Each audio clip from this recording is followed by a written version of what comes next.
The U.S. Navy commander of a nuclear-powered aircraft carrier reportedly sent out a signal flare, a 4-page emailed letter outlining the urgency of a coronavirus outbreak aboard his ship, to fellow naval aviators because he believed his immediate supervisor would not have allowed the letter to be sent.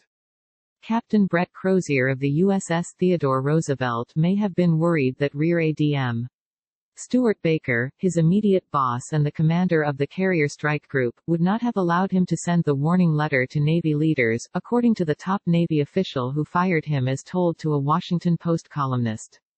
Baker reportedly confirmed to Acting Navy Secretary Thomas Maudley that Crozier's instincts were correct. He was right.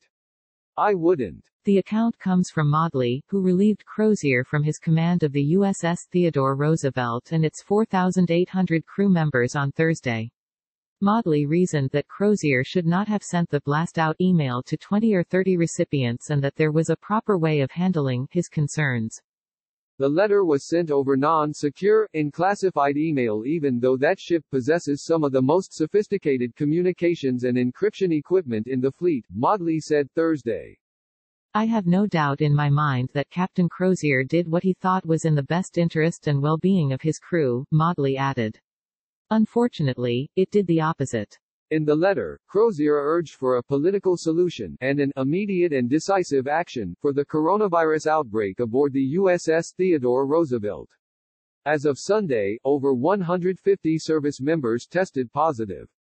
Crozier was also diagnosed with the coronavirus, the New York Times first reported. The contents of the letter were eventually leaked to the San Francisco Chronicle, which published its story on Tuesday. It was not immediately clear how the letter was leaked, and the Defense Department has launched an investigation. Maudley assessed that Crozier was panicking and was flabbergasted by the captain being so out of character, he said to the Post. Either you're losing it, or you're extremely naive, or you're dishonorable, Maudley reportedly said, adding that, if he did this intentionally, he's not honorable.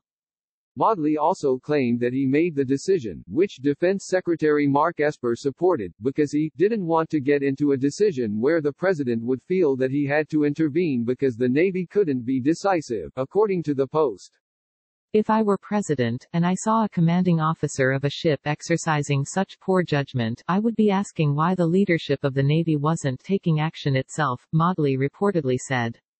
The acting secretary specifically pointed out the case of Navy SEAL Edward Gallagher, in which President Donald Trump directly intervened to reverse the military's decision to demote him and then blocked Navy SEAL leaders from initiating a review of whether he should remain a Navy SEAL.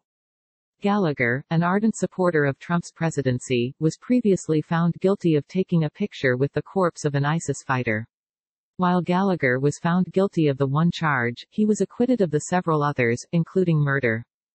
Trump's intervention prompted the resignation of Richard Spencer, Maudley's immediate predecessor. Following his resignation, Spencer described Trump's actions as a mistake. What message does that send to the troops? Spencer, who is a former Marine officer, previously said. That you can get away with things. We have to have good order and discipline. It's the backbone of what we do.